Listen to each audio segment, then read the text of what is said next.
Hi, I'm Andy Luke, podcaster, novelist and an occasional cartoonist. At the request of my patrons, I'm casting an eye over the Star Wars TV series Ahsoka. Before we get there, I want to talk about my relationship with Star Wars. If you want to get straight to the review, go to this timestamp. As you may have noticed, my surname is Luke. When I was a young boy, there were two holy texts in our home: the Bible and the Holy Trinity. There was nothing so revered as the epic monomyth of Star Wars, the daring remix and reinvention of Empire Strikes Back, and Return of the Jedi's part epilogue, part best of hits. Like everyone else, The Phantom Menace felt like a damn squib. Attack of the Clones, while admittedly flashier, compounded my disinterest. So much so, while waiting for its sequel, I imagined the fall of Anakin Skywalker in a partly pornographic comic. Revenge of the Cantina saw him join the Max Rebo band as a roadie and drink and drug himself to oblivion. I did watch Revenge of the Sith in the cinema. It was a long day at work and I genuinely fell asleep up to the last scenes. A few years after The Force Awakens went out, someone suggested I give it a look.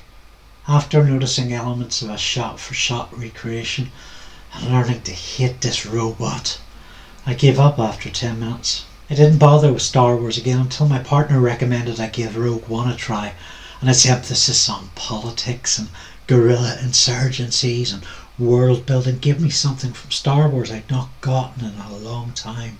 And during the pandemic I watched The Mandalorian online with friends, and like so many of you was really impressed with the cinematography, tone and pacing. And besides a few 1980s comics, that's the extent of my relationship with the revered franchise. So you'll find no Easter eggs in this commentary, rather hilarity at how uninformed I am. No extended universe passionate rants, just an objective intellectual ignorance. I'm just a guy who knows story. We open with a familiar scroll, a helpful update. Wait, Morgan, who? The resonance in these opening shots instill me with the same sort of confidence as a similar tactic used by The Force Awakens. I'm calling their bluff. Oh, a bluff? Letting them aboard, he undoubtedly has some cunning tactical manoeuvre. Don't worry, Mr. B. I have a cunning plan to solve the problem. Maybe these dish heads have fingers on the triggers under their capes, or maybe they don't. Get RD3 to scan these imposters for identification. I know, it hasn't been the same since Brexit. Bad bleeds. The unlocking of the cell door also looks like a shot I've seen before. Emperor Constantine has let himself go.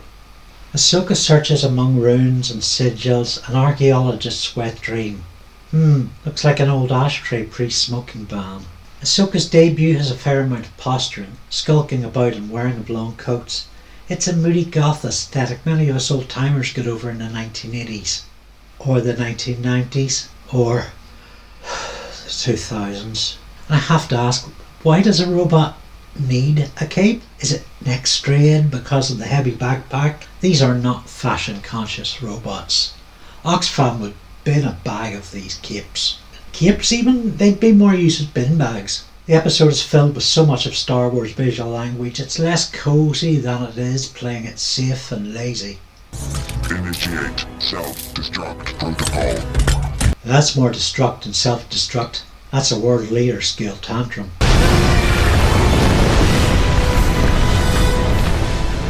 And this looks like one of these toys in a ball you get from grabber machines at amusement centres. Oh, okay. I've got some Easter egg commentary. A lot of this is very similar to what I saw in The Mandalorian, but not in a good way. And while the direction and cinematography is superb, a lot of the characters are just there. So we're in the briefing room. Why do they have these long fat tentacles, and why does Ahsoka have 2 and General Syndulla have 3? They look a bit like monster wieners hanging from their heads. It's a little hard to unsee. You're welcome, floppy parsnips. This one holds the secret Morgan's after. Which is? I can't tell you. It's a secret. I'd say this for it. Master and Apprentice is a veritable feast of special effects. It looks pretty and marvellous. Commander Sabine Wren.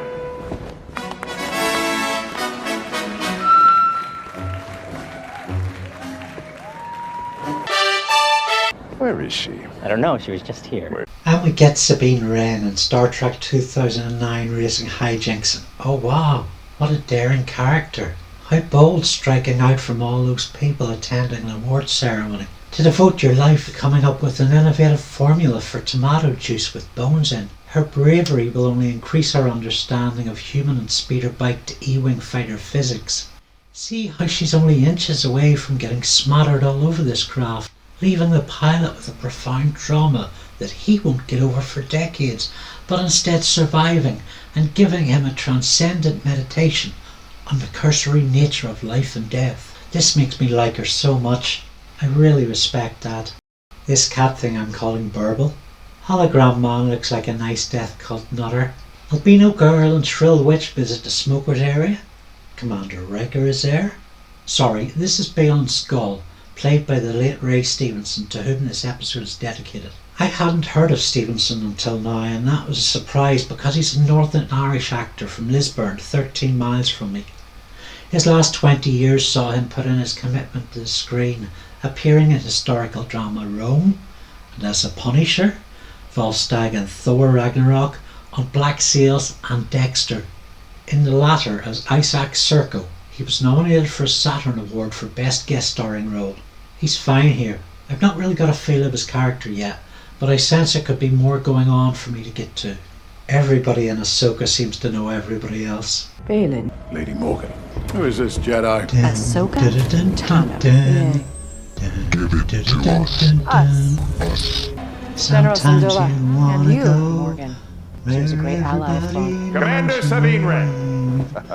Senator Jai Kell. Commander Wren, copy. Governor Zadi's By my ancestors. Ahsoka Tano's former apprentice is on the Thal. Sabine. Hello, Huang. I taught younglings to build a lightsaber. Balon Skull. He disappeared like so many Jedi.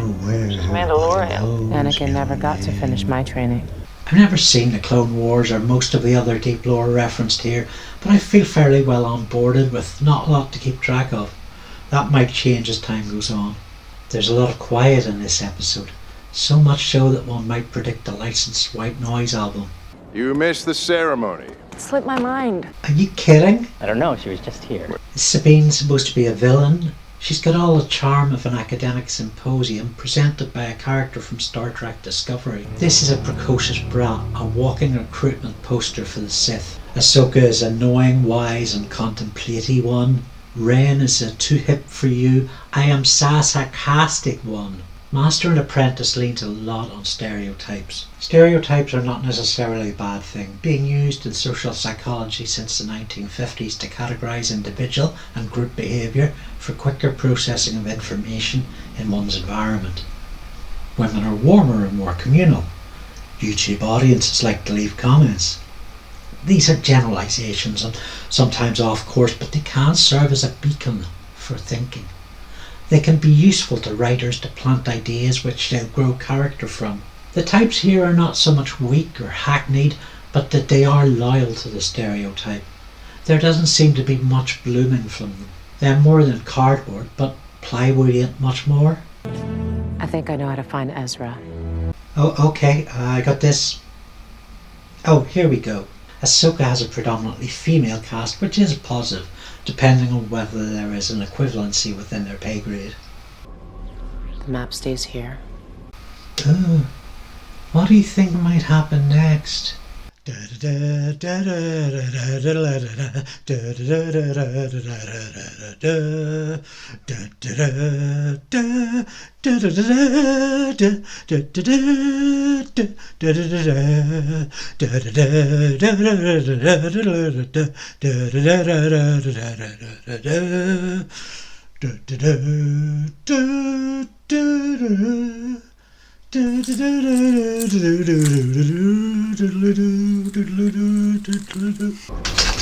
map stays here.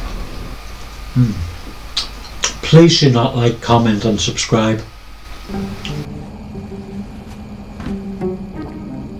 3 figures. 3 jelly babies? 3 faces. 3 witches? The 3 investigators? The key. Yeah, so I bought 2 of these. Something Strange in Your New Republic. She's publishing a Ghostbusters fanzine. So the Witcheress and the robot's assault on Sabine's bedsit is a fairly standard action sequence. Moving to her private runway. Well, I assume it's private, otherwise that's a very noisy place to live. We get a professionally choreographed sequence with, oh, lightsabers again! Yay! Both actresses express well their characters' confidence and amateurishness respectively. See, I told you Star Wars is holy. The thing is, I didn't hate it. There's nothing here worth getting toxic about or angry. I'm just meh. Is this all there is? Maybe because I watched this at a lower volume than I commonly do, but probably not. Episode 1 felt like paint dying.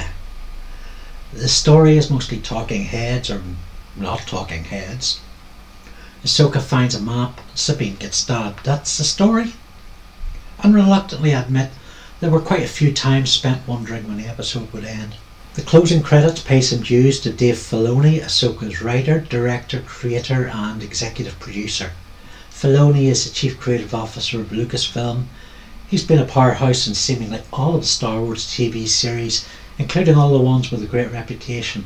Prior to that he worked in animation, on the Avatar series and storyboarding for the groundbreakingly brilliant King of the Hill.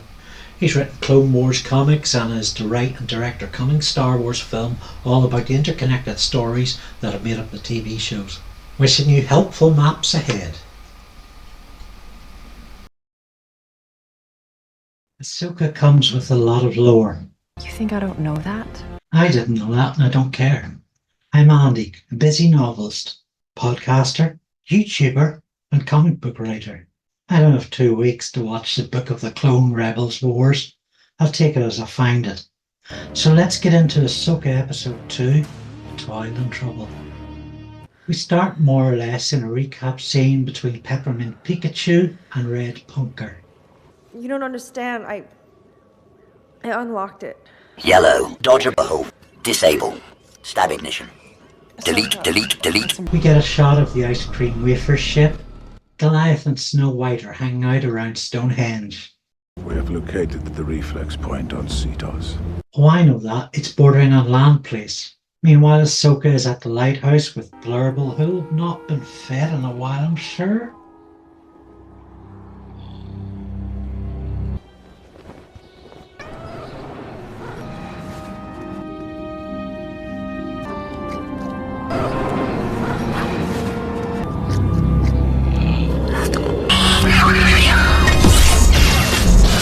I'm not sure why the droid was hanging around.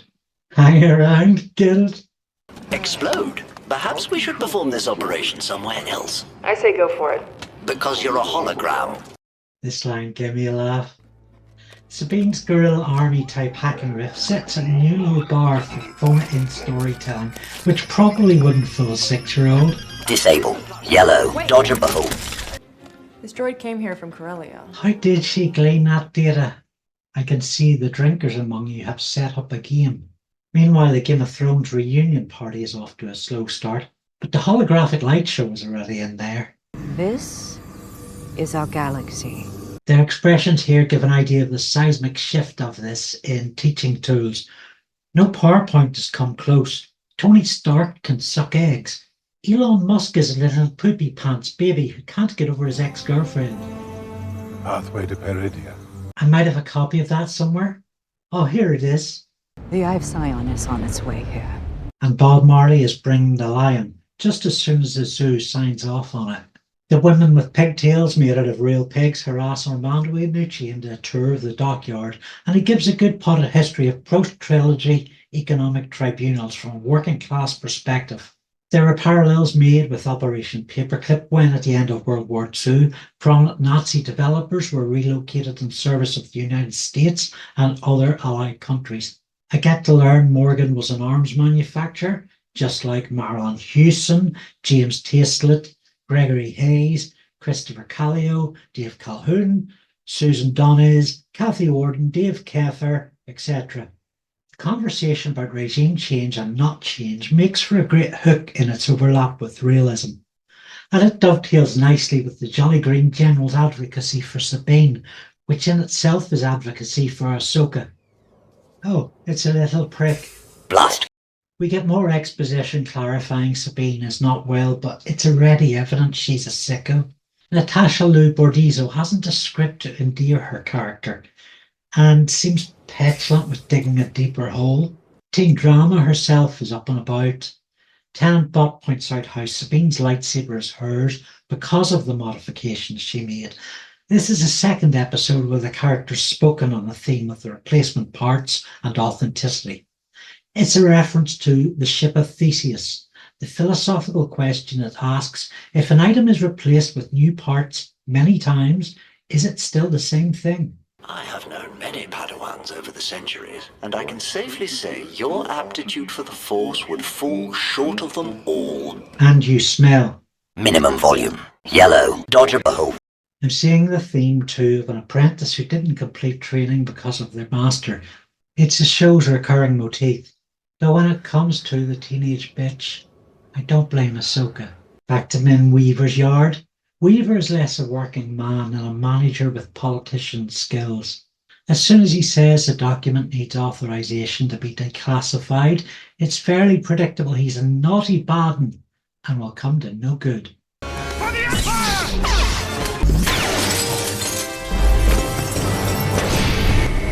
You do it, I don't drink.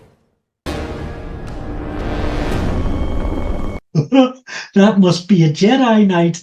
Get it? Everyone's got a lightsaber in this. It's almost as if they sell them in shops. The spinning saber is pretty fun. If this is a robot, it's a great example of the advances in visually appealing slaughter that AI can bring about. The funny robot bit is telegraphed strongly as a for kids moment. Good luck explaining elaborate international conflicts to little tykes. I'm still struggling with the Spanish Civil War. Oh, that was a complicated one.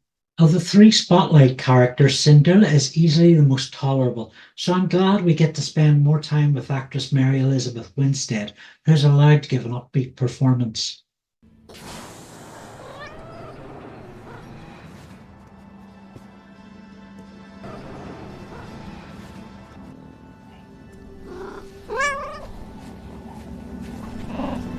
Our Boba Fett, who art in heaven, Sarlacc Pit be his name. Take a drink every time Ahsoka stares into the middle distance and says nothing. See? It's piloting me to drink. So this isn't union busting? Oh, okay. I miss the old days when we were animated. Meanwhile, in the bowels of Unicron, Baylan Epicbeard is doing his seer act. I'd forgotten the Jedi and Sith could do this. Kudos that it's not a whites of the eyes thing, but it could deserve an updating. It looks like a slow blink. Toil and Trouble was a slight improvement on episode 1. The dockyard scenes and Syndulla make for a warmer accessibility, but still much of it feels empty, amplified by the use of large empty backgrounds. Doctor Who has suffered the same problem. Let's hope CTOS isn't a virtual C. I could give a toss. You can buy some of my books, check out the Patreon, which has comics and poetry and prose and films and podcasts and like extra previews and stuff. Yeah, I think I'm going to need to get another bottle in for episode 3. I'll see you then.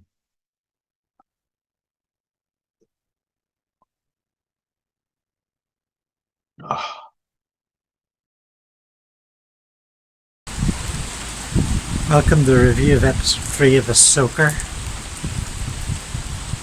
Oh, hell.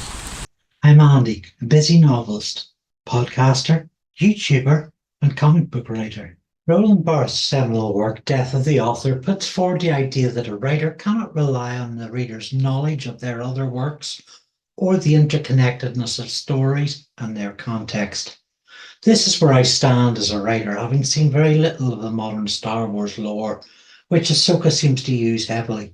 Barthes makes a point that the reader's reading is a real authenticity, as opposed to that of the author. As audience members, we write the story to ourselves.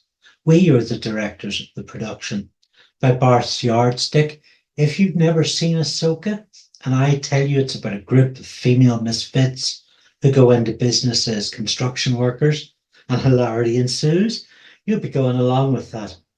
But if you see a reading I've missed, please leave a note of your interpretation in the comments.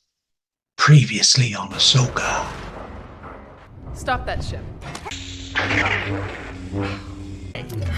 If you use artificial intelligence in any accredited venue of higher achievement, you might get fielded for plagiarism. Besides, I'm fairly sure Huang's ordering a bento box. Well, I discovered that according to Yang, I'm the worst candidate to be a Jedi out of every Jedi. Yep. Do you know where I am? Next to Yang. Are you sure? Very funny.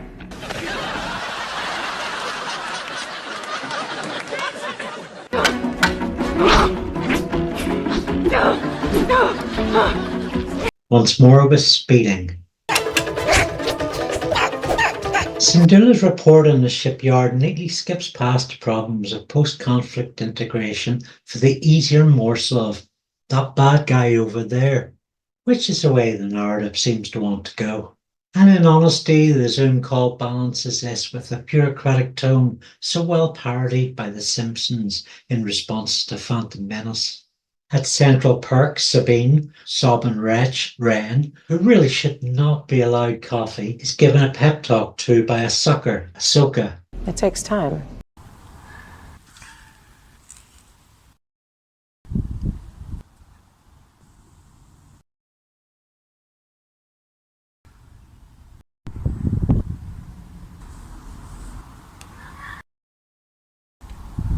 Yeah, no kidding. You both knew this wouldn't be easy. Well, what you said didn't help. It's only been an episode since Ahsoka was poo-pooing Ren. Frankly, Tenant Bot's calling a spade, and politely too. Ren is staring at the coffee, trying to make it move. Coffee is cold? Don't you remember how long Ahsoka was staring for? The only way you're going to get it moving is to set it closer to the coffee maker. And if that fails, you could use the propulsion of the big little ship. Why'd we drop out of hyperspace so far from the planet? Standard Jedi mission protocol when approaching an unknown situation. In order to avoid enemy surveillance... He's still doing this? She's a smart-ass. Right. But the smart-ass type character only works in the tradition of great entertainers like Peter Parker or Xander Harris. I'd much rather see Sabine go to comedy college and Jedi school.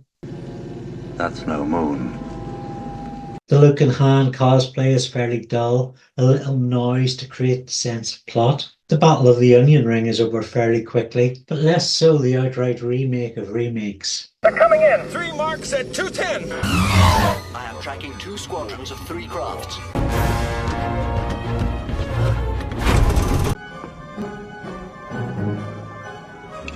There's still 2 more of them out there! We got 2 more incoming. I got him! Woo! I got one! That's no moon.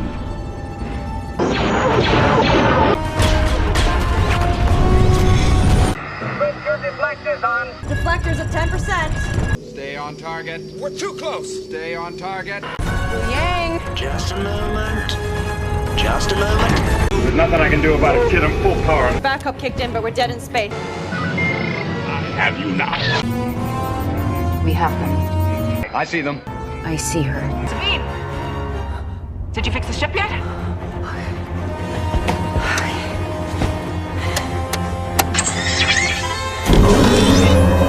I got it! I got it! That's it! We did it! We did it!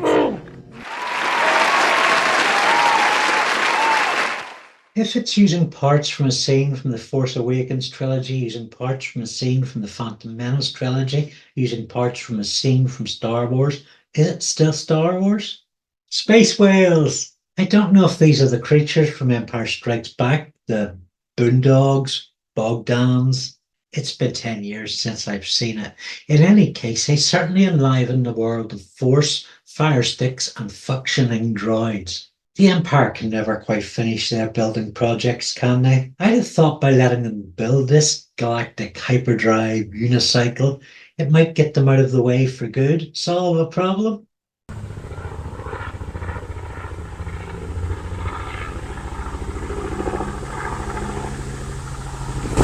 out in the woods today looking for a big surprise.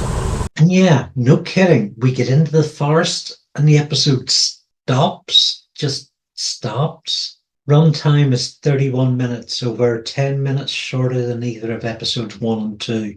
It's jarring and undermined by the narrative presenting like a cliffhanger on mute. It's as if the script editor was out to lunch. Oh, the forest, you say, oh, all things that could happen in the forest. There's little Ewok squirrels and little birds and green woods and trees and ever-changing environments. Oh, I'm so excited, bloody forest. I've seen cosplay. I've seen reenactments. All better than this. Huang talks around the ship of Theseus question.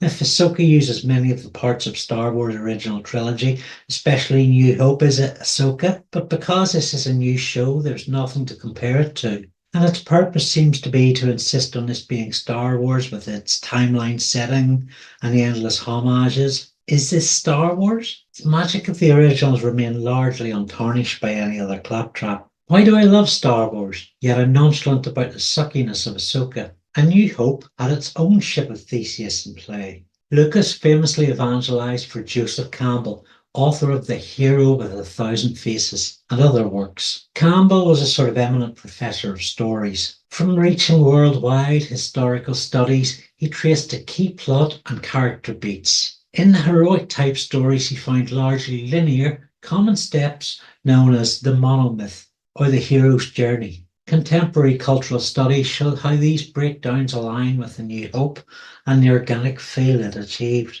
The monomyth came to be adopted by teachers of storytelling, often as a mathematical formula. As I discovered by putting together these visuals, Joseph Campbell said a bunch of racist, sexist, and anti-Semitic garbage, so his actual data may be worth a review at the source. Disheartening because he holds a particularly revered place as a reference for storytellers. You'll find a Campbell story structure is the most widely taught practice in writing. However, it doesn't need to be dull. The Wachowskis' The Matrix adheres to it, yet manages to be innovative to surreal. Other story theorists have their own spin on the monomyth. Dan Harmon took the 20-step hero's journey and adapted it into an easier-to-check 8-part story circle. Number 1. You, a character in their zone of comfort. 2. Needs, wanting something. 3. Go, so they enter an unfamiliar situation. 4. Struggle to which they have to adapt. 5. Finding, in order to get what the hero wants. 6. Suffer, yet they have to make a sacrifice. 7. Return, before they return to their familiar situation. 8. Change, having changed fundamentally. So there. Applying Harmon's test, the time on episode 3 of Ahsoka is about 3:15 a.m. I've been up all night. Lucas tapped Campbell's work potently. His research was published only 3 decades before Star Wars, with a revised edition in 1968. Undoubtedly, much of the film's appeal speaks to some deep species gene memory. Every story we remember is in there, from the campfire yarns of early man to the glossy lens flare and prestige telly age of now. Structure alone isn't enough to secure that bondo. The magic happens in the environment, the narrative's foreign places and mix of unusual people. Also the language, the visual language, something this show minds too deeply for my liking. It's kind of the Farley's Rusk of Star Wars, the baby food paste of a film classic that was made to be easily digestible in every way in its original form. Star Wars is not a film that requires deep thought. It can inspire thought, emotional exhilaration, and ambition. Rogue One is probably the finest example of a new Star Wars film. Where it used old parts, it's selective. It's a political action flick. It tells organically of a ragtag team that are not on the same page, not unified in their mission, with plenty of hesitancy. There's a modern, gritty sensibility, and the rebels' aim to overturn the tyrannical government is a sort of stuff of universal appeal, even where many of us don't speak it aloud or only dream of activism. It reads with conviction to kids born, especially in the 70s and 80s. Generation Jedi find a similar appeal in The Mandalorian, many of them now parents, aunts, uncles, even grandparents. The simple paternal tale framed as a road trip narrative, stylized as prestige western is new, yet appeals to old memories. Ahsoka uses familiar language to represent its visual source. The problem being, as a prestige treatment, this is all relatively young and inexperienced. We're still in the first decade of live-action Star Wars TV. We don't talk about the holiday special. Compare it with Star Trek, which has around 3 decades of putting out new material. Trek has had plenty of hours to make mistakes. The sanitary utopian spirit has been figured out. The reams of autistic technobabble, it's often laid aside for character development moments, not to mention bold experiments with look and design, and even some measure of success with focused, serialized storytelling. Ahsoka positions its character moments around the Force. Despite its importance in the beats of plot and theme in the lore, the Force was one of the least interesting parts of the franchise. The Jedi are clearly modelled on Buddhists and practitioners of other Eastern religions, with emphasis on meditation and contemplation. At their core, doing violence to one another is something of the antithesis of those. Odd then that the unifying spiritual practice of mindfulness be called the Force. Its use can be summed up as magic powers. But in my opinion, Star Wars works best when it has both feet planted firmly on the ground. Yes, even in a galaxy far, far away. Well, I think that padded this video out nicely. I can almost see that YouTube monetization graph swell up. Time to Fly doesn't satisfy me to the levels of a nutty chocolate bar. It makes a good pretense of the effort, taking us closer to the action at the enemy base, with Emma Frost outside the window for the dogfight. But the part-done story is a rug pull. The twist. It'd be as if I chose to review this episode. Anticlimax. If you enjoyed this video, and you did, please like, comment, and subscribe and share. Don't forget to check out patreon.com/AndyLuke and give me some money for... Hi, I'm Andree Luke, a writer who draws. Over the first 3 episodes, I've come to realise Ahsoka isn't really for me. The target audience is generally kids, young adults, and fans with a shelf or more of memorabilia. I'm a 50-year-old self-employed socialist, but I don't have any socialist toys or posters either. Note to self. Order Chomsky's manufacturing consent. Let's see if Ahsoka can teach me anything by the halfway mark.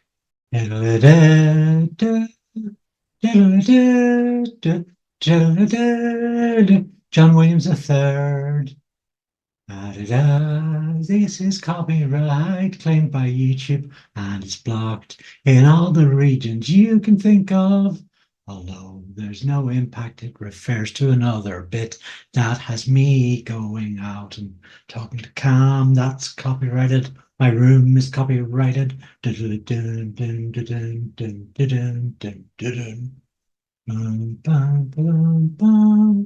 bit, tinkle bit.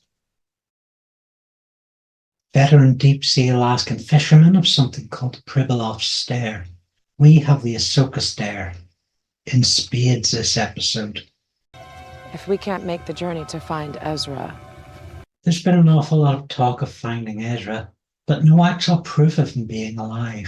It's putting me in mind of going back into the woods, see if I can find Bigfoot or Elvis. The gods would not delay them long. But you will. There hasn't been a single zombie, and Michonne is really getting on my nerves. Lock'em sock'em robot. Help! Help! Help! Hold on, I'll get the Wi-Fi code. Okay. It's 2R. That's uppercase. Lowercase U 4 6 X is lowercase 6. Oh, you've got it? You always did better that way, in my opinion. Well, I'm glad we've got over our differences and are a loving group of friends again. Together. Nothing can stop us. Shiny, happy people laughing. Meet me in the crowd. Mom, how come I have to do what I'm told and you don't? Hey, Slippery. Hey, Abed. I'm going to go out and play in traffic. I thought you'd both like to come up with me. Get up on my shoulders, go on. Then the first car that stops for us, the three of us can run over the door, pull them out. Slippery, you take out their eyes. I bet we'll distract them with some crotch biting. And I'll grab the keys.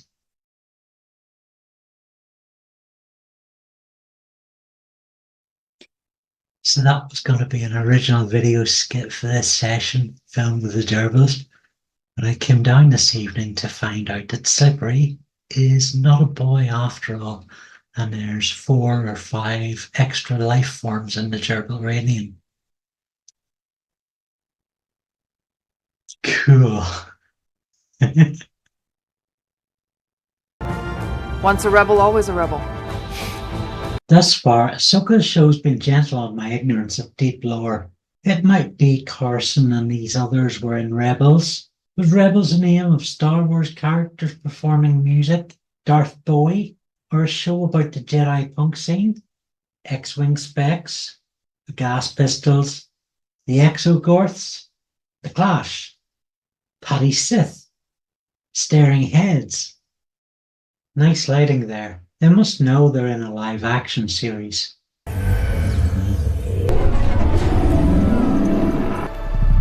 Witchcraft. Epic Beard doesn't get out to stadium concerts, does he? The women run through the forests, straight to Lord Peroxide and word spam a lot. Hey, I do the long pauses around here. Going somewhere? Now, just down to the shops, Mom. The first thing we'd better do is split up.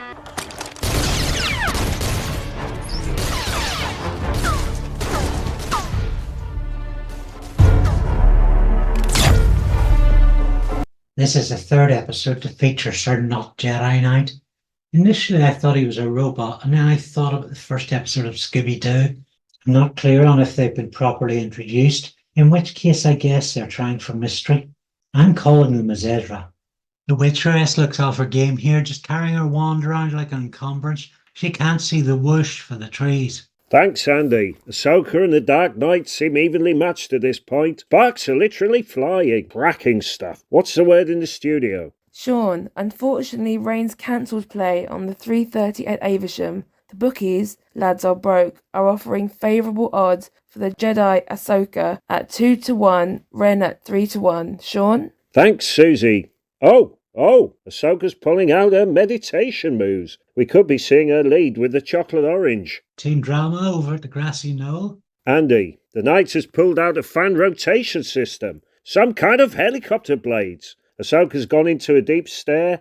Oh, and he's down! My word. A lot of happy punters there, Sean. Meanwhile, X-Bling's heating up. Now it looks like Sabine Wren's gone into a deep stare of her own. Though it might well be exposition. While we're waiting, some tweets coming in. Arrogant Eric asks, if Sabine falls in the forest, so? Tammy1209 says, Ahsoka is my girl, woo-wah, woo-wah. And 38-year-old YouTuber at Pop's house, you've ruined my childhood, 20 more years without Star Wars, #woke. We're going live to Ahsoka's second playoffs. They're doing a lot of talking, which is a good sign for a Clash of the Titans. Oh. I'm not here to discuss my past. An unexpected move conceding conversation like that. Ahsoka intends to get down to business. She's hoping to lure Baylan into a fight, but will he pull out a soliloquy? Ahsoka's realised he's not taking the bait. They're chatting again. This could be an incredible match. They're armed, they're dangerous, they're not saying anything. This set would make a fine video game feature. You can hear the humming of sabers all around the stadium. You could cut the air with a laser. And they're off! Oh, and after that opening volley, they're pacing again. They might deploy talking again any minute. Are they? No? Are they? Flash! And would you look at that Scottish dancing? Remarkable, Sean. The choreography's ramped up a notch. Can you get us any closer to the action? Crouching dragon. You can really see those gritted teeth and agonised expressions now. Oh, something's been thrown. No matter. Oh, a cheeky bit of capiera from Ahsoka here. Surely a grazed knee there. She's in a bid for the map. I'm hearing Ahsoka's odds are down 4-1. What's the word in the junior Padawan range, Andy? Looks like Sabine's gone over a trump. Oh! In the main fixture, we've a kick to the ribs. Heated battery here. What's happened?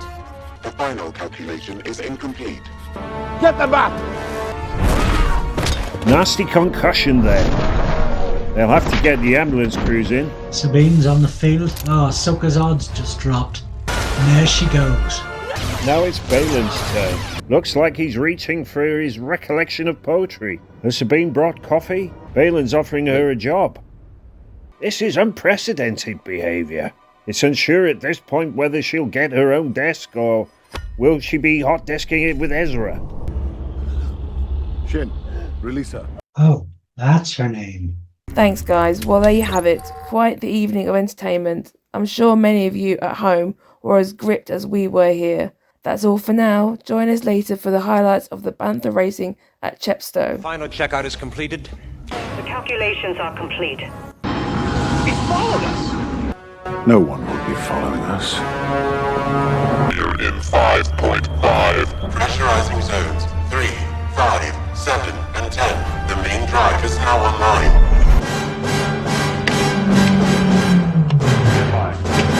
We'll be safe enough once we make the jump to hyperspace. Engage the hyperdrive. Mom? I've got a bad feeling. Yeah, it's probably trap wind. Lie on your stomach a while. So Ahsoka wakes up on the bridge into Asgard and meets Anakin. The appearance of Hayden Christensen does for me as Mark Hamill's pop-up avatar in The Mandalorian. Both subtract from the lead story to varying extents. When I was reading Marvel comics in the 1980s and 1990s, it was common practice for the hot properties of the day to guest star in another book. Wolverine, The Punisher, Cable, usually with some level of contrivance. We've had some Anakin teasing to justify his inclusion here, and he'll either be on stage for a dream or a what-if universe. All the same, this ending smacks of clickbait. So as not to sound like an old embittered man who couldn't get a job writing for Lucasfilm if George himself emailed and said it could be about the Jedi shopping for socks, I'm going to explain why I'm so old, embittered, and talentless in a kindly way. Writers, like any of us, gain confidence in their work by labouring in familiar environments. If you're writing a story about Buffy or Darth Vader or something set on Vulcan or Westeros, it's generally a lot easier than building a completely new character. Well, you've got this characters, see, but developing those stories isn't as comfortable or secure when the character thingy is in their newly made up world of, the world of, with a place and it's got somewhere to stand. But set your many characters of many names on Tatooine or Babylon 5, copyright allowing, and suddenly everything in the toy box is open to you. And that's in a sense why I'm doing a Star Wars series here on YouTube. Just if I was writing canon stories or fanfic, I could talk about a business partnership between Cy Snootles or Klaatu the Slurpee Tester. Anakin doesn't have to be clickbait. His appearance in the last frame ensures he is there for the exploitation of franchise property. Fair enough, if the creators are still getting paid. I get it if he's taking a full role in the next episode, less so if it's under 4 minutes of screen time. I imagine it's closer to the latter, which is why planting him inside a complete narrative chunk would have struck me as more genuine writing. As the year woke irate, obsessed with SJW's mob, are so keen to ignore the quality of story is central. But then I'm not the target demographic. There were no whoops and hollers from me on Hayden's appearance here.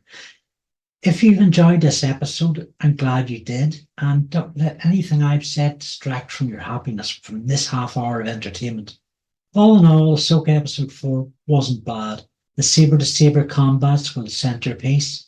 It could have run as the back half of Episode 3 and made for a great episode by cutting out the filler, of which both episodes have their fair share. I'll be back next time for an old Master Apprentice Dream Team Up. And you can also buy swag at my Amazon store. Axel America and the US election race.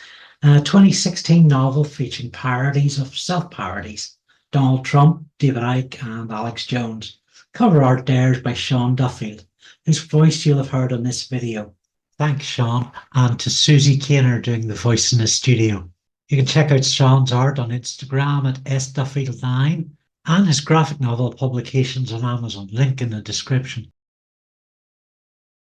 Hi, I'm Andy Luke, podcaster, novelist, professional hoodie wearer, and today we're going to take a look at Ahsoka Episode 5, which is some title or other. It's not like it's a wire. Anakin. What a... I've chopped into the edit a typical long setup, the woods, the sea, the plinths, the discarded map shell. Dun, dun, dun, dun, dun, dun, dun, dun, dun, dun, dun, dun, dun.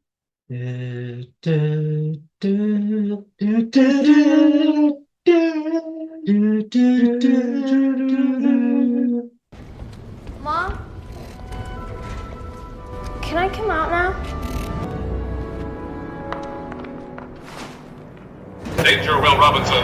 Danger! No, Will Robinson! Well, I'm just chilling with Dead Space Hitler. 2 minutes, boss. Maybe 5. The crucifix has no effect on him. Senator Organa says she can only give us cover for so long. Not even Princess Leia can shift the Rebel Alliance's asses? But, Mom, there's something about the water. I knew the Tories were involved. They polluted our waters with lightsabers too. Paul's son Ha-Young Lee plays Carson, and I'm singling him out for his realist deliveries. Jason has abilities. His father, Kanan Jarrus, was a Jedi. Okay. Jedi babies will make our dreams come true. If I've seen the Clone Wars, I wasn't paying attention, but it does look like Ahsoka is holding the hand of a dying stormtrooper, which is a striking image. I gotta say, baby Ahsoka is a breath of fresh air. While with the confines of a narrow character, teen actress Ariana Greenblatt gives a performance more animated with greater breadth, nuance, even understated at times. And, as a child, a placement making for a contrast with the bloodiness of war. Coast Guard Alaska has let itself go. Coast Guard Ahsoka? Especially with Lady Tano. Yeah, she is tenacious. That'll make her tenacious, eh? Oh, hang on. Nice work, Commander. We'll secure the perimeter. This was the siege of Mandalore. And I'm not quite clear on the sides, or who'd be dumb enough to screw over the Mandalorians. Do you have any idea of the street value of a 1985 Boba Fett? That's Wall Street surety. A Mandalorian shot JR. Speaking as a reader as much as a writer, dream sequences and whole dream episodes are pretty tricky to pull off. The intentional lack of boundaries proves too alluring, often mistaken for an intentional lack of structure. It can lead to both hacks and professional screenwriters coming up with irrelevant, cryptic, pretentious drivel. Buffy's impressive fourth season finale, Restless, is concerned with hyper-engaged audiences, but to the casual viewer it looks gimmicky and up its own butthole on the scale of an episode of Baywatch Nights. There are writers who realise the inherent nonsense of it all and choose to mine that for laughs, which we do get in Restless, or your average episode of the brilliant Farscape. David Lynch's Twin Peaks dream sequences create a powerful mood but conform to the typical problems where dream doesn't grow story and is filler and is self-indulgent, politely put. The best dream sequences or episodes aren't really dreams at all. Dickens' Christmas Carol is a great example. To a lesser and different purpose, Bram Stoker's Dracula uses dream to string plot lines tight and control structure. This episode of Ahsoka genuinely surprised me with how well it handled the dreamscape, and the time travel element works well too. Anakin is a powerful figure to play this game with. The duality of him is ever lingering. The creatives want to be unambiguous that this is Anakin before his fall, with good advice to get Ahsoka home, relayed through their walk in the past. Christensen plays her guide back to life and earning her trust, but there's still the lingering suspicion he wants her as dead as him, that the king of all cinematic villains and our childhood nightmare is getting ready to pop out like Frank Sylvia from behind the bed, or a rabid Martin Scorsese character fixing an old score. There is a brief moment where Ahsoka talks death and war, and we get a trigger of evil Anakin ghost and dream, but it comes out in flashing glow sticks and is gone. A flash in the pan in minutes of their return to the space bridge to Cyberdron. Ahsoka is rescued from the water. I guess it really is Ahsoka for Ahsoka. The chocolate orange really does not belong to Terry. There's nice little things. Huyang's interaction with Jason offers some humor. Will you train me? No. Do you know how to build a lightsaber? Yes? Will you teach me? No. She might have left an impression on it. Will we get to an expression? Dawson seems to put more into sensing Sabine's presence than is common for her. Of course, the camera operator spends much of the time pointing at the back of her head, so I may be wrong. I haven't directly talked about Rosario Dawson's performance as a lead because there's so little to talk about. Outside the action sequences, the script calls for Dawson to do very little, which she delivers on. It's much the same state as Natasha Liu Bordizzo as Sabine, except one can't keep their head gob closed and the other won't shut their poke peeps. Hera, the Senate Oversight Committee is going to determine if your command should be permanently suspended. Is Syndulla responsible for Sabine's TikTok account all of a sudden? You think I don't know that? That's an awfully heavy-handed response. I can't see her deserving so harsh a sentence. It paints the new Rebel Empire as a choir of whiny naysayers. The chorus can't on chorus can't. I know how to follow Sabine. It looks like Ahsoka is going to ride the wheel, which sure sounds like slang for taking a lot of drugs and going to hyperspace. What do you think? Is this an album cover for Pink Floyd or Led Zeppelin? Space Wheels, and I can't help think of the highly enjoyable Star Trek 4. It might have been nice to give us more information about these creatures earlier in the series. This part bows out with them in a wheel on a jump to the next galaxy.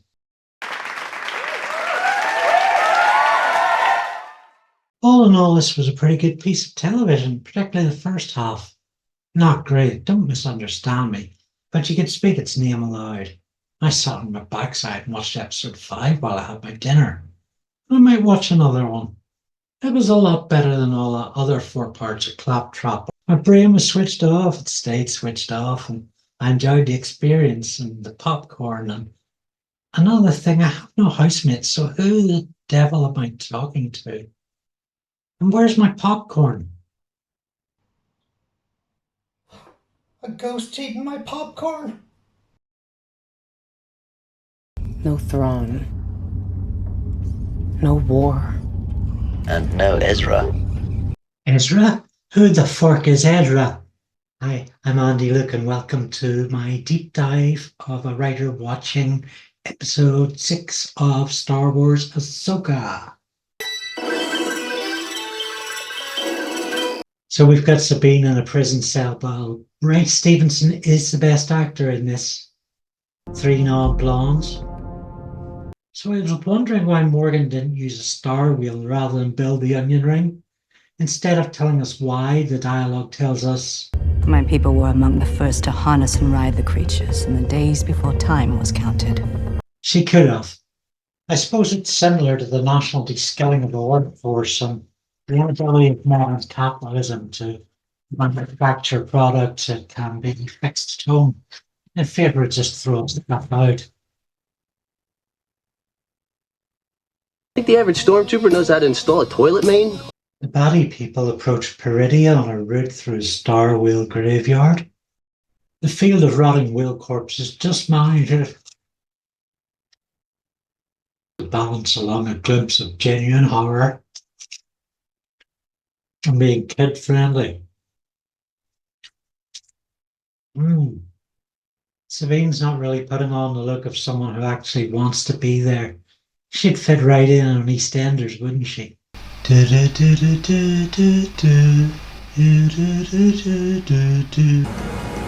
lost! You heard her. She doesn't want my help. I don't want to go. I don't want to go. You can't make me. I don't want to go. Wait. You don't understand. You wouldn't understand.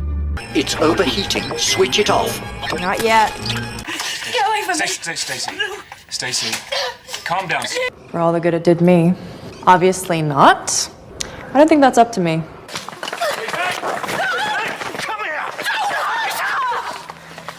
Oh, wait. What's the point? You think I don't know that? How would you like a nice kick in the crutch? I can't train if Ahsoka doesn't want to teach me. Hey. She quit on me. What's the bloody fight? Witches. Great. This is getting more exciting by the minute. Get out of my house! You never listen! Why should I? You never made things easy for me. I haven't got it! How? Just answer the question. Was that yesterday? It slipped my mind.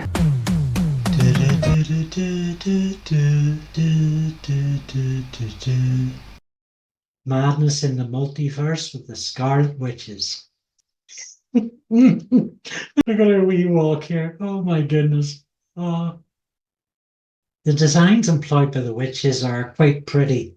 It doesn't speak evil so much as cool. Presumably that's why showrunner Dave Filoni uses it so prominently in the show's visual signature. That, and he wants himself to be thought of as a pretty witch. Filoni has been harking on this as Game of Thrones language by Star Wars, although it's as much that as a reduced to clear bag of liver with fur on. Sorry, I can be a bit harsh sometimes. That's my worst possible lead-in to tell that we have a scene that sticks a landing on the Game of Thrones airstrip. Balin, keep those beard hairs Balin's skull reflects to his apprentice on the wars of the past and those to come, and the temple he escaped from as a young one when it burned around him. Ray Stevenson's really, truly special performance gives us a character of deep introspection, of regrets, and a worldly wisdom that isn't bluffed by lofty cult promises. As you get older, look at history. You realize it's all inevitable. Fall of the Jedi, rise of the Empire.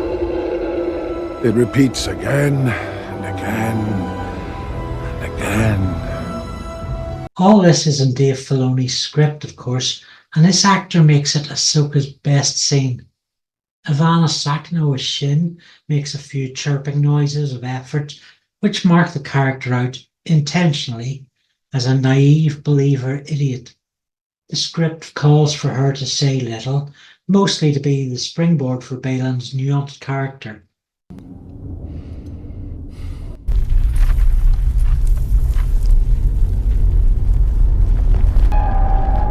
Nobody expects the Spanish Inquisition!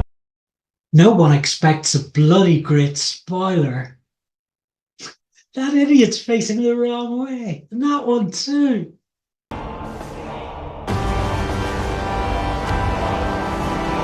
Prom.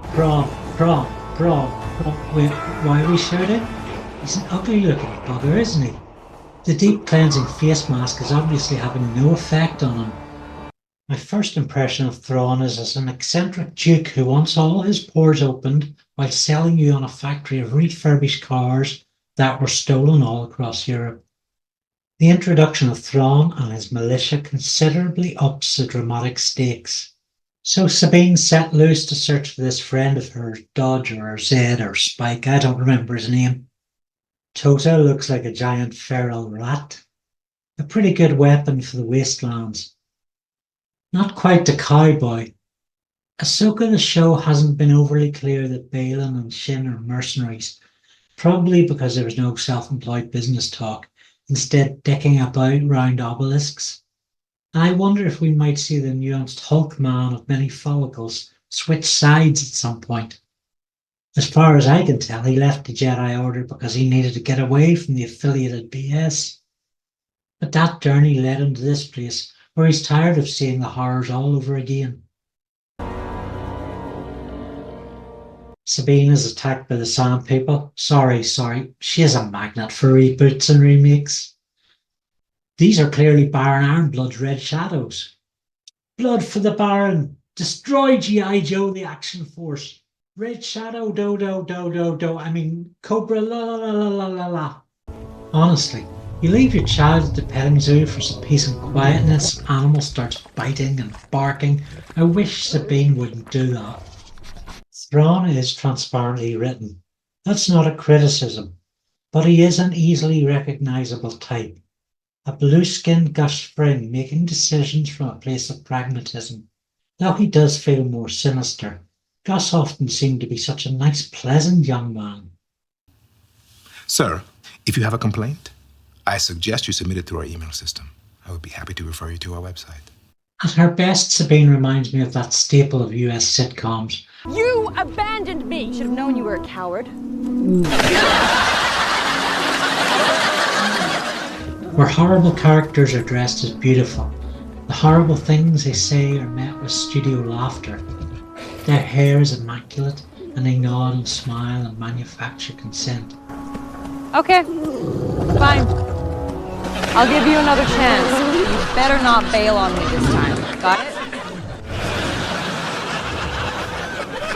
Natasha Lou Bordillo's little cheeses to camera and knowing cliched lines might fool a 10-year-old, but some of them won't be impressed. I'm guessing this is a Teenage Mutant Hero turtle? Oh no, there's Leonardo, Donatello, Splinter. Sabine makes like April O'Neil and asks some questions, and they all go off for pizza. Matza Ezra. Star Wars is always traded on the small and cute, and Turtle Camp fits that bill. Much like my new baby gerbils.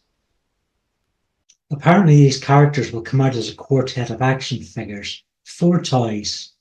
I said 4 toys. Like tortoise? Oh, screw you. I'm guessing this is Ezra, glimpsed in hologram in episode 1. He lives with turtles. Thrawn orders Morgan to perform a full background check on Ahsoka. Bring up all her wiki entries. Read the Star Wars Illustrated Fact Files hardback stocked in bargain books. Paw over the Facebook groups of overprivileged, verbose, obsessive compulsives looking to sift out useful data from the quiet, rational majority, even if it does mean watching the first half of this series. And the cliffhanger, that he's asked the witches for the use of dark magics. They'll presumably clear things up and tell him magic is best employed in light so you can see what you're doing. So a weird combo of event plot, low-key filler, and a 5-star scene. A second consecutive quite good episode. I have a feeling the winning streak will be interrupted by a stall, which is the same as filler, but it's clearer, and certainly any good plot mechanism will run out of steam in the finale. Oh god, I gotta get this makeup off. Hi, I'm Andy Luke, I'm a writer who draws, and welcome to part 7 of Ahsoka, A Writer Watches. By episode 7, there's not much story to cover. Jedi apprentice Sabine has gone willingly to the Empire to find her chum, Ezra. It was hinted to me when I set out to watch this. It was a story of a Jedi grappling with the dark side, a Star Wars Breaking Bad, if you like. But that appears not to be the case because Sabine always was a dick. She's someone who might turn up on a Joey B. Toons video. That's the YouTube channel spotlighting the most annoying spoiled brats on the internet. The titular character, Sabine's master, is someone who spends so long staring at paint drying that I'm surprised she's noticed Sabine has gone. But she has, and hitches a ride on to find Sabine and Ezra. General Syndulla, who until now has been one of the show's rare voices of reason, appears in front of the Senate with the demeanour of a contestant on America's 16-year-old billionaire assholes. In a sense, they've brought it on themselves by letting in Senator Objecti and anyone who wanders in off the street to shout things out. It's all resolved quickly with no consequences, although Chancellor Mon Mothma has an upset stomach from when they all went down to the tavern afterwards and had undercooked bantha goujons. Despite a teensy-tiny cockpit, Ahsoka's ship has quite a large lounge and a spacious training room, so there's plenty of space for hologram Hayden to haunt the halls on Huang to give her a holler. Ahsoka and the Star Wheels navigate an Imperial minefield, with the Imperial giant ring donut just beyond.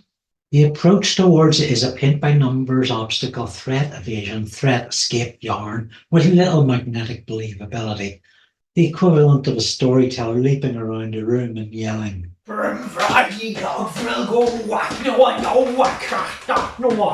sound, horrible sound. Thrawn seems like a figure of depth.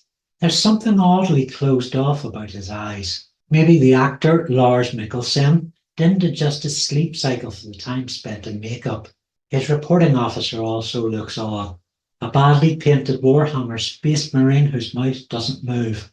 This is what happens when you run a hologram-powered circus show off domestic broadband. No internet left beyond the integrity of the bitmap. She'll be unpredictable and quite dangerous. Yeah, tumbleweed run for cover. Meanwhile, Ezra has made great innovations in glamping. Get your feet off the dashboard. Do you get on like that at home, you silly little girl? Shut up. What if Ahsoka has to sit there? You think she wants your shine-encrusted bootmarks all over her nice white dress? You privileged piece of twat. Do you put your boots on the furniture in your mother's home? Ezra thinks you're a little prick. Everyone, all these turtles all looking at you like you're a little prick. So take your feet down and sit quietly or get the fuck off this bus. Oh hey, you've got to check out the view. Great mothers, I'm in need of your assistance. We are at your service, my lord. The Nodi's been great. Took me in when I really needed help, set me up with this pod. I don't think much of the coverage. Those aerials are rubbish. Ahsoka converses with Sabine by telepathy, but the Scarlet Witch hacks a signal. Cue more space warfare. And whereas it's all great SFX, splash and dazzle, it also can be interpreted like this. Oh no, my coffee. Oh no, now it could be worse. Ah, but no, I have you my coffee. Little albino girl, I told you of the cycle of war. How like my beard it is if every part were cut. It might grow back wild, like this countryside. My duty be then to prune it, again, sculpt it into this Greek form. Looking at the fields below and these marvellous beasts we sit upon, I am gripped by a thought I cannot loose. I will depart and tame the animal and milk it. The new galaxy cries out for dairy products. If I am like Mercury, the opportunity will let me become the finest cheesemaker in 4 quadrants. That's how I assume it happened. Fallon decides to quit the mission or quit his life as a mercenary with no inciting incident. Meanwhile, Cobra predecessors, the Red Shadows, give chase. The Ewoks return fire. Yeah, get him, Donatello.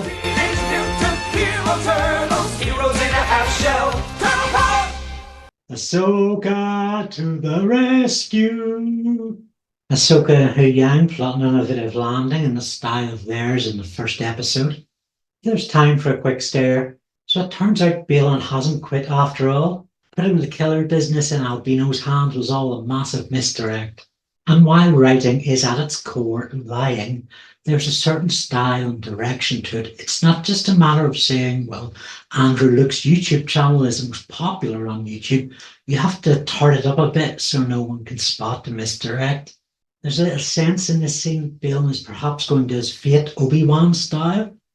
In the deadly battle, Sabine's trousers get torn and she gets a jolly good smacked bottom. Oh, how do you like to slow down now, Filoni? Harry Houdini gets pushy with the Force. Lots of characters hit each other with lightsabers.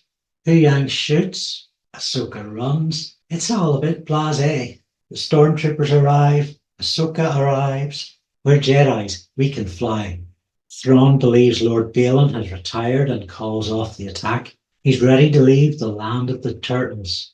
Rasputin has easily fought a battle with telekinesis, but when the Ice Teen abdicates, he just stands there with his hand in his pants. For a moment, Ahsoka seems happier to see Sabine than Ezra. The tortoises leave their shells, and we might get a little dance and... did someone forget to pay the... Oh, fuck. The episode Dreams and Madness lacked both those qualities. Not a single appearance by the renowned English ska and pop band from the 1970s and 80s. It is nothing to invest us in the characters, making the choreographed fight pieces as rewarding as someone on an oxygen mask pulling it off to steal a high-tar cigarette. Thrawn, allegedly a mastermind with deep thought and motivation, plans his battle willy-nilly and folds his cards with a shrug. Shin has all the build of an old cardboard box, her defining character trait being she fights, and the magic contingent bring nothing to the story, having served their purpose as middlemen. Is this magic as in the style of the Force or some other thing? Darren Brown or Paul Daniels? You decide. Not a lot. Iman Esfandi, who plays Ezra, does have some charm to him, but besides conveying something of his life with the Ewoks, there's little in the way of a story for him to tell. The script is credited to Dave Filoni, but I think he outsourced the job to Michael Scott on one of his off days. A penultimate episode doesn't have to end on a gripping rise in the stakes, but Ahsoka might at least try a monkey's effort at a funny fart. And not for the first time, episode 7 just ends. So I'll do the same and keep it brief. Have fun. I'm going to have it done.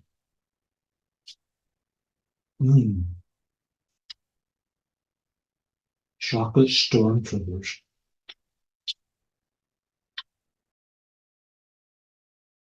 Alright there, I'm Andy Luke of Writer Who Draws, and let's get into our final deep dive on Star Wars Ahsoka. Previously on Star Wars Ahsoka, Peppermint. This attempt at parking a Star Destroyer does look like a fail. Fairy tale. Jedi. False Jedi. Star maps. Star whales. And Death Stars and Star Destroyers and Dantooine and Tatooine and fucking Wookiees and Ewoks and all those freaks at the cantina, you fucking Grebo and Lurch and the one who looks like that he has really bad breath. Why won't anybody fucking believe us? Come forward. Do you agree to admit the Lord Beelzebub to your reading group and drink the milk of his slaughtered goats in honor of the terrific bastard? Yes, Great Mother. Do you consent, Morgan Elsbeth, The £4.99 per month taken from your bank account by standing order for Julio's videos of monkeys in human clothing. I do. Then, in the name of the Frogger, the Mekon, and the Holy Kermit. Jeez, talk about ugly. You know what always helps a bit of ugly? A bit of tea tree. The blade. Of Townsend. No, tea tree.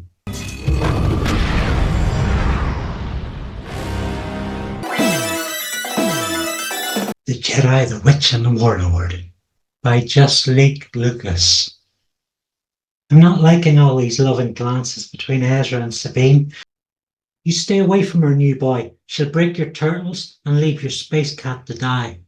There's no reason why Ezra should be speeding through drawers of IKEA parts one moment and the next slouching on the wall like he's been on the Amsterdam Cornettos. It's left to Huang to locate the spool cap for his strimmer, while blethering on about how he's known every Jedi since Kanan Jarrus. Kanan, this Jarrus fella. The actions slow down for Huang to make clear the show's message.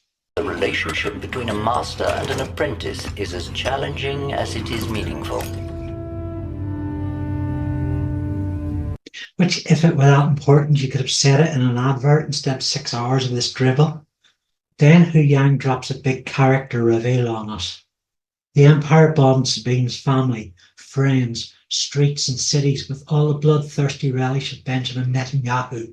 And that Ahsoka felt if Sabine completed her training, she'd be a dark side risk. This is a whopper of a reveal, the sort of character key writers can thrive on. Of course, it's unusual to hold it back for 8 episodes, given the weightiness on Sabine and Ahsoka's motivations. It's one thing to ask an audience to persevere through a tough story in search of detail. To ask them to get to know a character before they know them is bold. But here it lands with an arrogance equivalent to finding out Luke and Leia are siblings, but also that they've engaged in group orgies filmed for ReadyJedi.com. It's okay, they had a buffet table at that orgy. Chicken goujons, salsa dips, garlic bread, all very respectable.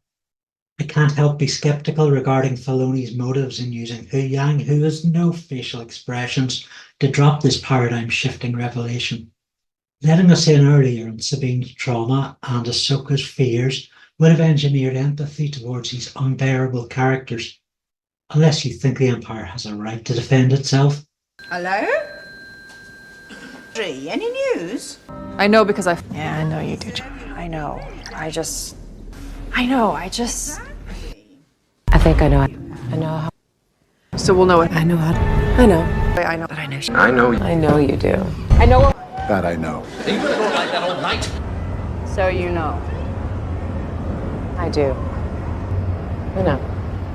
I know. Well, why is she telling you then? Anakin. He always stood by me. Apart from the whole space Hitler phase, but that's barely a footnote, right? I'll tell you a secret. Being a Jedi isn't about wielding a lightsaber. Yeah, Come no closer. you've seen that. Top secret. Don't rely on a lightsaber. He wouldn't. Hardly using it at all.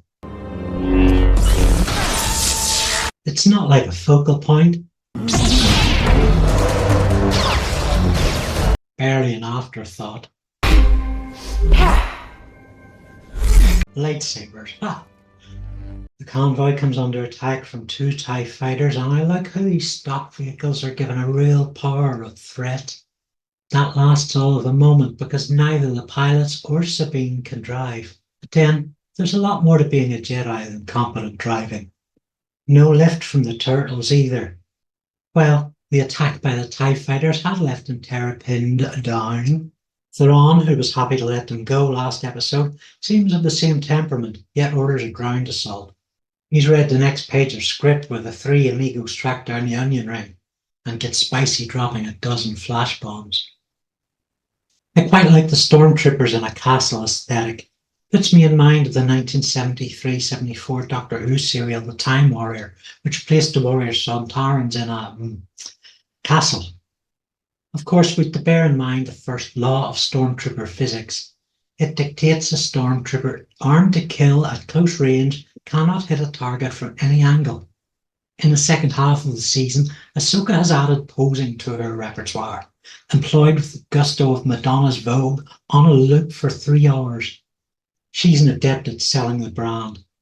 I imagine a pivot to a career in marketing for her. Ooh, body form for you.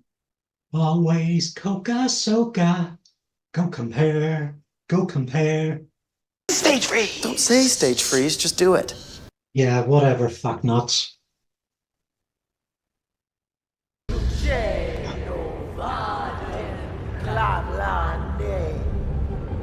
Dad?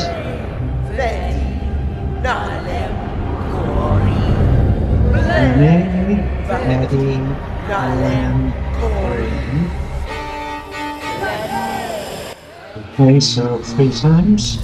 I could cut and paste that.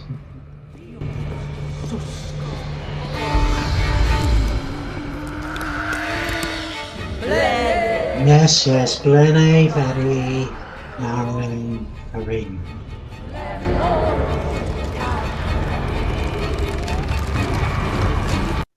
Okay, I'm none the wiser. Ezra.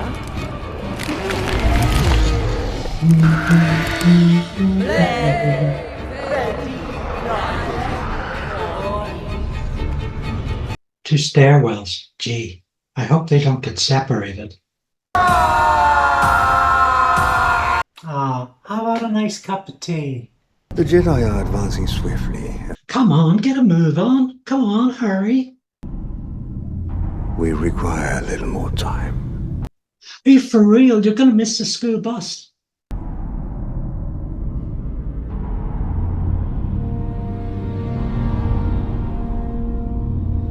I understand.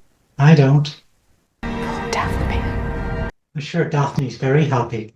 We got Ezra closing the door with a lightsaber again. What the hell do you think you're doing? Somebody stop him. He's gone totally mad. Think what it's doing to the mechanism. Face off against Morgan. Just shoot her in the face. Sabine and Ezra get their asses kicked and kick ass in combat with chokeholds and telekinesis. Ahsoka faces off against Albino Mama and zombie stormtroopers. We're Jedis. We can fly.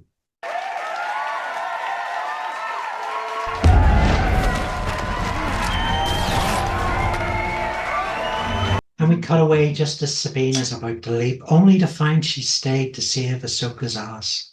The tide turns and Morgan gets all cut up. For 8 episodes we've heard all about this great Imperial starship, but it moves with all the pace of a snail in a marijuana patch. Thrawn destroys his own base and all his little soldiers. He takes time for a gentlemanly gloat and hyperjumps, presumably back to the Alpha Quadrant. Although when the onion ring can go anywhere, I'm not really sure why he'd want to be somewhere he knows trouble is waiting. Back on Turtle Firma, Ahsoka teaches Sabine how to stare and pose. Shin, who had no role in the finale, does the same. And Balin, who has to piss higher than everyone else, has enlisted a whole mountain range to stare and pose for him. Game, set and match, bitches. Having hitched a ride home on Thrawn's hypership, Ezra hasn't tried to blow it up. No, he's needlessly antagonized Syndulla by showing up in a stormtrooper's garb.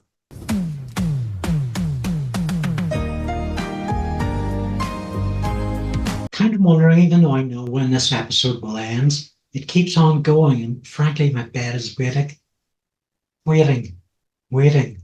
and staring at me. Ezra's where he needs to be. Is that from the Jeremy Osborne School of Philosophy? Nothing. Yep. Oh, fuck. Not you as well. Ghost of Christmas shit. And that's the end of Ahsoka Series 1. To recap, the bad guys win, and the good guys are happy about it. Well, that was unexpected. Yes, Ahsoka is stranded millions of light years from everybody she's ever known, mirroring Sabine's being left desolate when her species was wiped out. Ahsoka seems to be content, taking to it like a fuck to water. I set out to review this series from the enthusiasm for it of a dear long-time friend and patron. Did I mention I'm on Patreon? I think maybe I didn't mention that. Another $100 for 3 months, and I can set yearly memberships from £12. Anyhow, my opinion on Ahsoka appears to be the consensus that it's particularly bad at storytelling. The act of viewing is also the act of reviewing, and a purpose outside of that narcissistic wank is to steer people to things they should like and away from things they won't. YouTube and the blogosphere has many reviews of TV shows filled with toxic language. This show or that is crummy and the looting will begin, and because of showrunner X, cities will burn. I'm looking at you, Doctor Who community. Yes, those who confuse being a critic with snark. Rather than beat the low-hanging meat, I elected to have fun with this series, and it was the right call. I got views, thumbs, and some flattering feedback in my DMs. Use the comments box, people. Ahsoka may be crap, but my reviews transformed the source into a fun ride, and I haven't lost energy lowering myself to its narrative, as some did. I hate it, I hate it, I hate it! What's that you say? Yes, Andrew, but how do you really feel? The characters are all intolerable. The actors' choices are bland, though Huang, David Tennant, and Balin, Ray Stevenson, try to rein it in, and in third place, Lars Mikkelsen as Thrawn gives it a go. The storytelling is incredibly groin-achingly slow. It seems to take the wrong lessons from simmering narratives like Mad Men and Better Call Saul. In fact, I've only seen one TV series that moves slower than Ahsoka, and that's Twin Peaks: The Return, the gap in quality between the two being this much. The stakes are low until they pretend they're massive, but then it turns out they're low, and they've been low all along. Nothing explored has any consequences. I suspect, or rather hope, the series relies on a foundation of stories built up in Rebels and The Mandalorian and the upcoming Star Wars TV universe film. We don't talk about the holiday special. All in all, it's been as filling as a YouTube 30-minute recap video, breakdown masquerading as review, punctuated by occasional, "Oh, I don't like this very much." I'm looking at you, Doctor Who community. Oh, and I suppose you could do better. Yes, prove it. Occupied is a densely woven tale of camping for political change. It combines sitcom surrealism with realist documentary and rounded, relatable characters whose lives change around the campfire. Okay, well, but I mean, how would you write Ahsoka? That's not how this works. Sorry. You pay me, I write it. There's no point in me rewriting Ahsoka. It won't be used, and it's work for free. For exposure, something like £1.99 on Kindle and under a tenner in print. If I buy it, will you rewrite Ahsoka? Ask me on Patreon. What can I have for free? I can recommend some quality online things. Arsalan Haider Ali inspired the Ahsoka challenge. Check out his photography art around the London verse on instagram.com/thelightbinder. Look around farsetlabs.org.uk for an idea how makerspaces can enhance your community through resources and participation. Directors Art Kay and Andree Bolster will happily take your questions. And you can read a sample of the Irish crime comedy Death to Everyone on Amazon. John Robbins also has a graphic novel, A Hand of Fingers, which you'll receive as a free PDF when you join my Patreon. Okay, I'm doing all those things. I can see that. What about you? Will you be okay without Ahsoka? How will you manage? I need word of mouth to get my channel monetized. Every Sunday I review an episode of Always Sunny in 200 seconds. I'll be doing a deep dive on Stephen Moffat's Press Gang. And there's more Doctor Who videos to come. If you liked Ahsoka, you'll love those.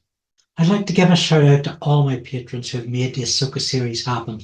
Sonia Andree, Richard Huang, Ljerka Jemric, Amanda Rodriguez, Claire Dixon, Donal Fallon, Dave Cromie and Nerdgeist, Andrew Gallagher, Ian Lawther, Alan Rowell, and Ben Benchilada Stone, and Arsalan, Andrew, Art and John. And Sean McAleer, Sean Duffield and Susie Cater for helping out in production, as well as others who have helped behind the scenes: Susanna Lucas, Kieran Flanagan, Jess Higgins, Tristan Sargent and PJ Hart. Andrew, Doc, whew. Please like, comment and subscribe and have fun. That's all, folks.